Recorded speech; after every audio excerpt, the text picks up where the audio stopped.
Programang ito ay rated SPG, striktong patnubay at gabay ng magulang ang kailangan. Maaaring may masiselang tema, lengguwahe, karahasan, sexual, horror o droga na hindi angkop sa mga bata.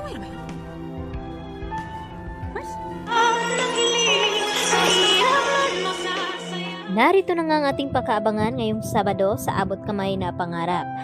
Dumating na nga itong si RJ sa lugar na sinabi dito ni Moira kung saan nga sila magkikita at saan ilalagay ni RJ itong pera na kanyang dala-dala.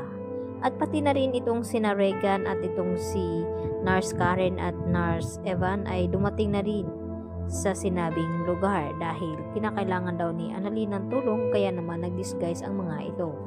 At kanya-kanya na nga sila na nakapwesto kung saan daw nila hahanapin itong si Doc RJ. Baka daw manganganib ito at mapahamak, kaya sinabi ni Annalyn kapag nakita daw nila itong si RJ at nasa critical ang lagay, kinakailangan daw nilang humingi ng tulong at sumigaw.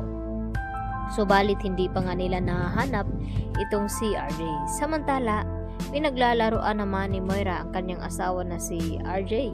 Kinausap niya ito at dito na kung ano-ano ang mga sinasabi ni Moira kay RJ na paano daw kapag tapusin na lamang ni Moira itong kanyang ama at isunod itong si RJ.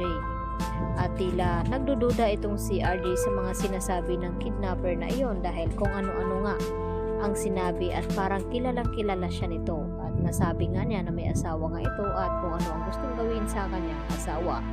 Sa kabilang banda, nakaalis din itong sina Lynette sa bahay ni Carlos at kasama itong mga nang loob sa kanilang tahanan at gulat na gulat naman itong si Carlos nang makapasok sa bahay na ganun ang sitwasyon na sobrang gulo at sinasabi ni Carlos na nilooban nga sila at dito niya na hinahanap itong si Lynette at wala nga siyang nakita doon. Samantalang narinig niya ang sigaw dito ni Harry at dito niya nakita at nagulat itong si Doc Carlos na kung bakit bugbog sarado itong si Harry at dito nga na ipinaliwanag ni Harry na nilooban sila at tinangay daw itong si Lynette ng mga akit bahay.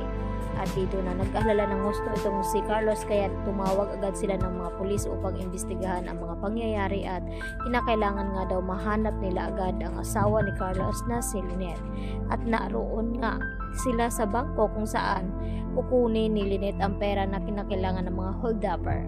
Kapalit ang buhay dito ni Annalyn dahil binabantaan itong si Lynette na kapag magsusumbong itong si Lynette ay tiyak na idadamay daw nila itong si Annalyn.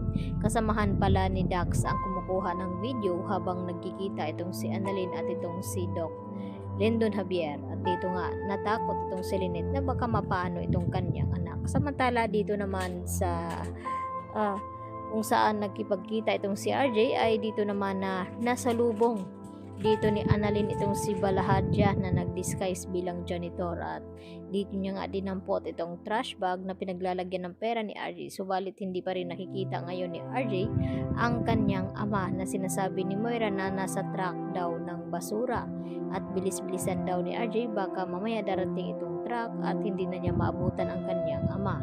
At nag-aalala naman itong si Giselle na baka iniisahan lamang itong si RJ ng kidnapper upang makuha ang pera, subalit hindi nila mailigtas ang kanilang ama at yun na nga ang nangyari dahil nakuha na nga ni Balahadja itong pera. At dito sinabi ni Balahadja kay Moira na nasa lubong daw niya itong si Annalyn at hindi lang yun dahil nakita dito nila Nurse Karen at Ivan itong si Moira na naka-disguise at walang duda na may pakana itong si Moira sa lahat ng mga pangyayaring iyon at sa lahat ng pagkawala dito ni